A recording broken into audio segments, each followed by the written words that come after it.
আসসালামু আলাইকুম প্রিয় শিক্ষার্থী বন্ধুরা, তোমরা এখানে দেখতে পাচ্ছ ভাজ্য ৭৫ ভাগফল ৯, ভাগশেষ ৩ হলে ভাজক কত। এখানে ভাজক কত, ভাজক কত তা বের করতে বলা হচ্ছে। প্রিয় শিক্ষার্থী বন্ধুরা, তোমরা সবাই জানো ভাজক সমান কত। ভাজক নির্ণয়ের সূত্রটা তোমরা জানো যে ভাজক সমান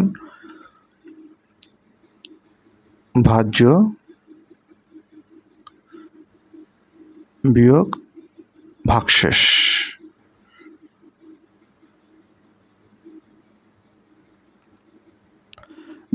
ভাজক সমান ভাজ্য বিয়োগ ভাগশেষ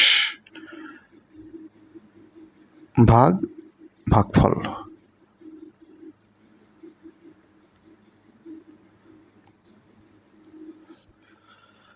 প্রিয় শিক্ষার্থী বন্ধুরা, তোমরা সবাই জানো ভাজক সমান ভাজ্য বিয়োগ ভাগশেষ ভাগফল। তাহলে এখানে ভাজ্য কত দেওয়া আছে? ৭৫। তাহলে আমরা এখানে ৭৫ বসাই, বিয়োগ ভাগশেষ কত দেওয়া আছে? দেখো ভাগশেষ ৩,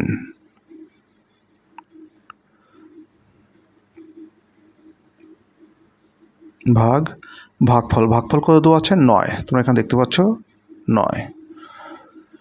এখন ৭৫ থেকে যদি ৩ বিয়োগ করি কত হয়? ৭২। অর্থাৎ আমরা ভাজ্য থেকে ভাগশেষ বিয়োগ করলাম, ৭২ হলো ভাগ ৯। এখন ৭২-এর মধ্যে ৯ কয়বার যাবে? ৯ দিয়ে যদি আমরা ৭২-কে ভাগ করি ৮ নং ৭২, তাহলে ৮।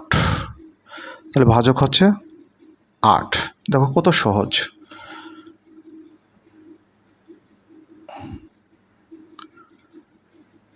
আশা করি খুব সহজে বুঝতে পারছো। তাহলে ভাজক হচ্ছে ৮। এইভাবে কিন্তু তোমরা খুব সহজেই ভাজক বের করতে পারবে। প্রিয় শিক্ষার্থী বন্ধুরা, সবাইকে অনেক অনেক ধন্যবাদ।